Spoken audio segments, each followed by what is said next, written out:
start. Hi, and welcome to the 15th episode of Talks with Daulat. My name is Akshita Maheshwari, and today we have with us Varun Fatehpuria, the founder and CEO of Daulat. Daulat is a tech-enabled, all-in-one platform that provides customized solutions to Indians for them to invest better and reach their financial goals. Before Daulat, Varun worked with some of the top investment firms in the world like Bloomberg and Blackstone. He also graduated with distinction in finance and information systems from Hong Kong University of Science and Technology. He is also a NSIM certified investment advisor. We're glad to have you here with us, Varun. Thank you so much for having me once again on the show, Akshita. I'm looking forward to this one. So today we are going to discuss something extremely relevant to all of us, which is goal-based investing. So Varun, if you could just go ahead and tell us what do we mean by goal-based investing? So, goal-based investing is simply the process of converting the needs and wants that you have in your lives into clear and actionable financial goals.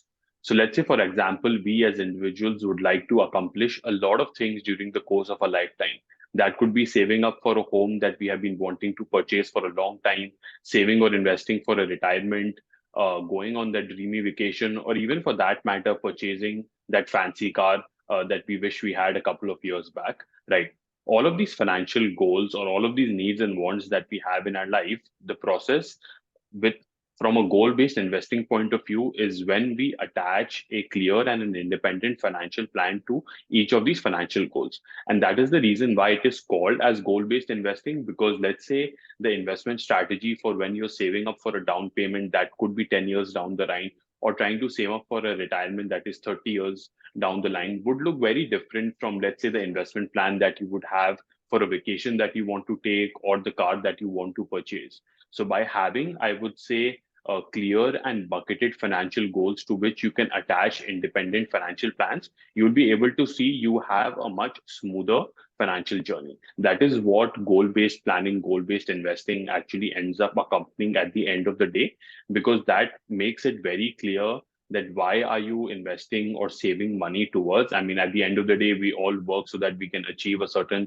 goal that we have in our mind, right? That is the end purpose of a goal based planning or a goal based investing process. All right, got it. So if you had to say, what would be the key ingredients that form a part of this goal-based investment strategy? So I would say there are broadly 5 to 6 key ingredients that you need to keep in mind when you are trying to save or invest towards a goal. And let's try and understand that with a simple example.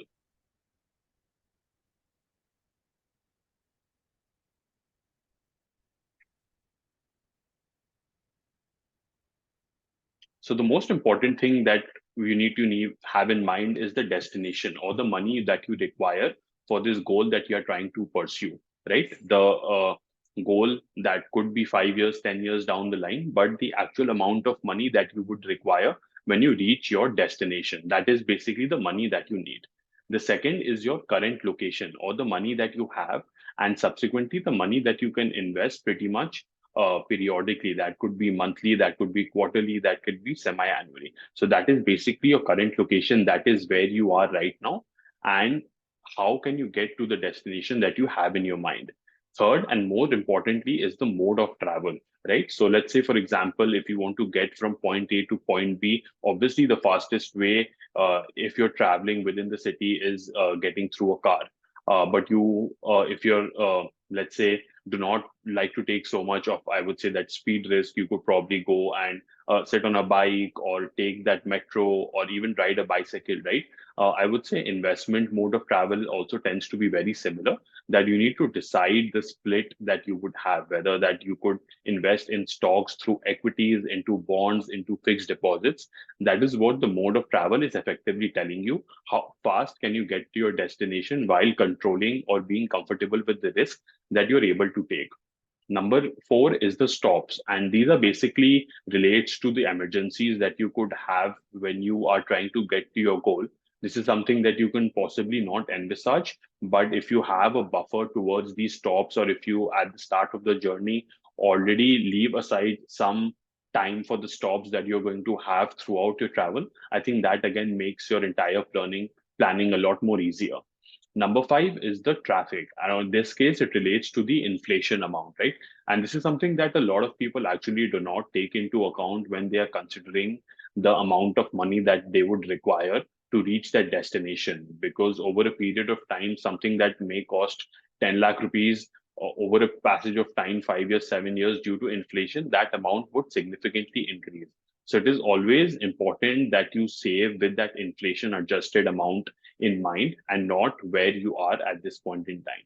And number six is the ETA, or the estimated time of arrival. In this case, is basically the number of years or the number of months that would require you to get to your destination or to get to your goal from where you are at this point in time in your life.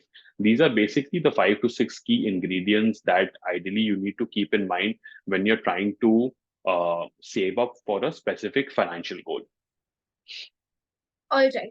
Understanding these key ingredients definitely eases the process. But if you could give us an example explaining goal-based planning. Sure. So let's say this is a simple example that I'm going to talk about over here, that there is an individual called Akash that he wants to purchase a car in the next 5 years, and that cost, or that a car in today's value costs approximately 15 lakh rupees. But now, since that car purchase is 5 years down the line, taking into account inflation at the rate of 5%, that car amount or that car purchase price is going to increase to approximately 19 lakh rupees by the end of year five. And that is something that you can see reflected in the diagram below with the highlighted red bar graph, which is showing basically the increase in the amount of the purchase price of the car due to inflation. Something which costs 15 lakh rupees today would shoot up to approximately 19 lakh rupees by the end of year five, assuming an inflation of 5%. So let's say this is how the journey plan of Akash would look like. His destination is 19 lakh rupees, which he just calculated in the previous step. That is where he wants to get to in the next 5 years. His current location is basically where he is today, standing with the current financial position that he has. So he has approximately 1 lakh rupees that he can save or invest today. And subsequently, he can invest 23,000 rupees a month over the next 5 years.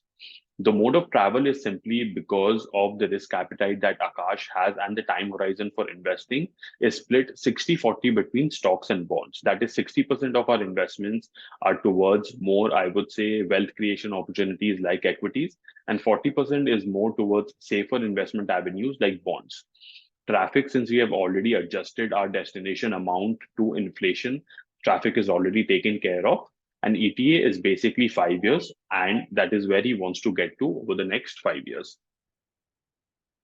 So destination is there, the location is there, the mode of travel is set, the traffic is taken care of, and he will take 5 years to get to his amount. This is how the journey of Akash would look like if he had followed a simple goal-based planning process. So the red bar basically represents the value of the car over the next 5 years. Something which costs 15 lakh rupees on day one will cost approximately 19 lakh rupees by the end of year five. And then the blue bar basically represents the progress that he has been able to make over his financial journey. So let me just show that to you. So since on day one, he has 1 lakh rupees. That amount slowly and gradually increases with every passing year due to the 23,000 rupees a month, or approximately 2,76,000 rupees that he is able to save every year. That also grows at an assumed 10 to 12% rate of return. So you can see by the end of year five how the red uh, bar and the blue bar is able to merge, showing that he's able to basically achieve what he had set out to achieve by the end of year five by following a very simple goal based planning process. This is the beauty of this process. It makes it very clear what your destination is, what your current location is, what is your time horizon, what is the inflation adjusted amount. And but just keying in these simple 4 to 5 figures, you'll be able to achieve and see how clear it becomes to be able to achieve your financial goal. Right. I mean, definitely, just seeing these figures and these calculations in front of my eyes brings about a lot of clarity. And I hope so did it bring about a lot of clarity for our viewers, and they will be able to plan better for their personal goals. Thank you so much, and we'll see you again next week for another video.